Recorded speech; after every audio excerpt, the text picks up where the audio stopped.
In the guidance and procedures that have been published by the PCI Security Standards Council about remote assessments, I think they make some very good points about the challenges around remote assessments. And this is something to think through. I think companies have this assumption that we can just do this remotely and really haven't thought about the pros and cons of whether or not certain things should be assessed remotely.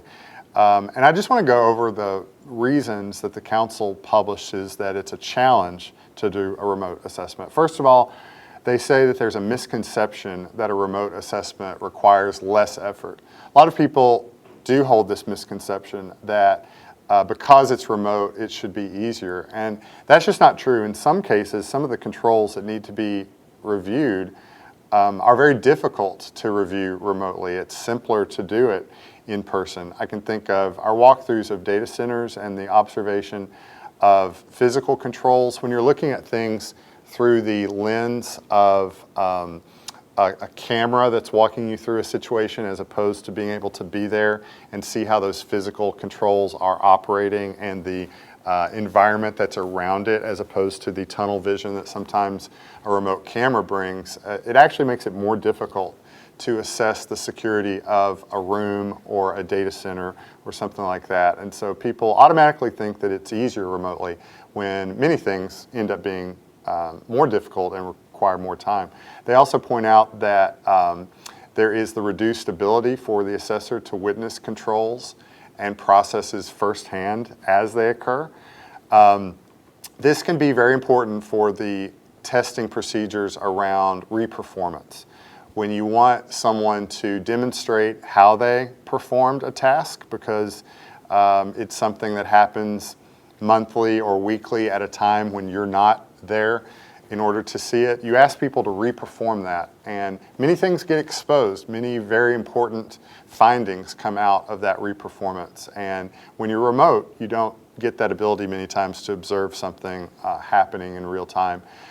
There are increased opportunities for non-compliances to be hidden or excluded from the review. We run into scenarios where clients will turn off screen sharing in order to not allow certain things to happen. There's a little bit more of a sense of control from remote participants about what they share and when they share. And there's not as much free-flowing conversation and review of things in the moment.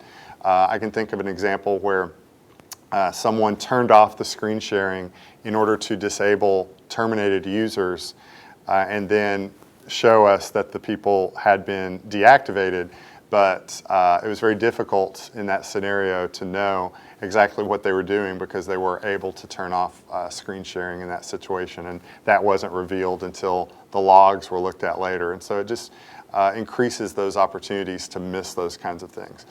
There are additional confidentiality, integrity, and availability considerations for the completion of these assessments remotely. The PCI Council is pointing out that because so much information is coming over remote means and email and uploading things to portals, that there is more information being shared remotely as opposed to being able to be viewed within a structured environment. There are additional considerations for ensuring evidence reliability and integrity. Again, because sometimes people feel that they have the time and opportunity to prepare and send evidence as opposed to it being viewed in real time, it creates less opportunity for the auditor to corroborate both forms of testing results. Send me this, produce this, versus let's look at it right now, let's observe this together. Those are some additional considerations to consider. The PCI Council says that there is a reliance on the availability and effectiveness of remote collaboration technology. Sometimes the technology fails. Oh, we can't show that right now. Oh, we weren't able to get this screen sharing going, or we weren't able to get this camera there. And it slows down the audit, and sometimes it creates friction in trying to get that information remotely. And then finally, the council says on their list of challenges that there is increased time needed for assessment preparation and planning. The auditor and the client need to spend more time working together on how are we going to structure this? What is our strategy going to be in working together remotely and actually performing the testing, such as interviews and reviews and observation of critical controls happening within the environment. So these are excellent things to consider. They certainly are things that should be considered, and I encourage you to check out the PCI Council's guidance and procedures for remote assessments.